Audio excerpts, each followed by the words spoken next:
Justice for RG Kar, RG Kar, RG Kar. দফা 1 দাবি 1, মুখ্যমন্ত্রীর পদত্যাগ। দফা 1 দাবি 1, মুখ্যমন্ত্রীর পদত্যাগ। নারী নির্যাতন ও আরজিকর ঘটনার বিচারের দাবিতে সারা পশ্চিমবঙ্গে বিজেপি পার্টির পক্ষ থেকে রাজ্যব্যাপী চাকা জ্যামের কর্মসূচি গ্রহণ করা হয়েছে। আজ মুর্শিদাবাদের বহরমপুরে 34 নম্বর জাতীয় সড়ক থেকে শুরু করে রাজ্য সড়কের বিভিন্ন জায়গায় চাকা জ্যাম কর্মসূচি পালন করা হচ্ছে।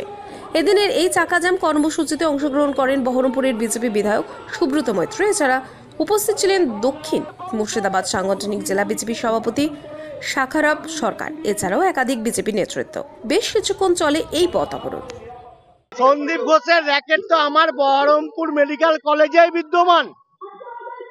আপনারা তো দেখেছেন, এখনো যারা এই কলেজে দাদাগিরিটা করে, মানে ডাক্তার হিসাবে বলতে লজ্জা লাগছে, ডাক্তার হিসাবে যে চামচাগিরি করে সন্দীপ ঘোষের, সেই সন্দীপ ঘোষের চামচারা এই মেডিকেল কলেজে সমস্ত কিছু দুর্নীতির সাথে যুক্ত। আজকে ডাক্তাররাই তো বলছেন, আইএমএর ভাইস প্রেসিডেন্ট ডক্টর রঞ্জনবাবু তো বলেই দিয়েছেন কিভাবে এখান থেকে পাস ফেল করানো হতো। এবং এখানকার আমাদের অনেক ভালো ভালো ডাক্তারকে এই সন্দীপ ঘোষ এবং তার বাহিনী তাদের চাটুকারিতা করার না জন্য তাদেরকে এখান থেকে বদলি করে দেওয়া হয়েছে।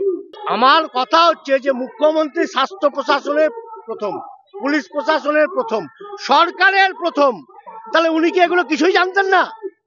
না জেনে শুনেও এমনকি মধু ছিল, সেই মধু পাওয়ার জন্য উনাকে আটকাবার জন্য এত ব্যস্ততা।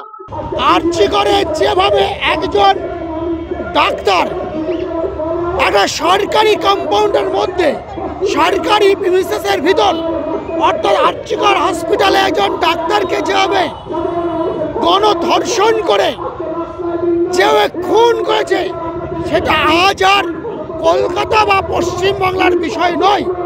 এইটা পুরো পৃথিবীব্যাপী এর সমালোচনা চলছে। আর সঠিক বিচারের দাবিতে, আরজিকরের বিচারের দাবিতে, সেই কারণে আজ আমাদের 2 ঘন্টা চাক্কা জাম চলছে।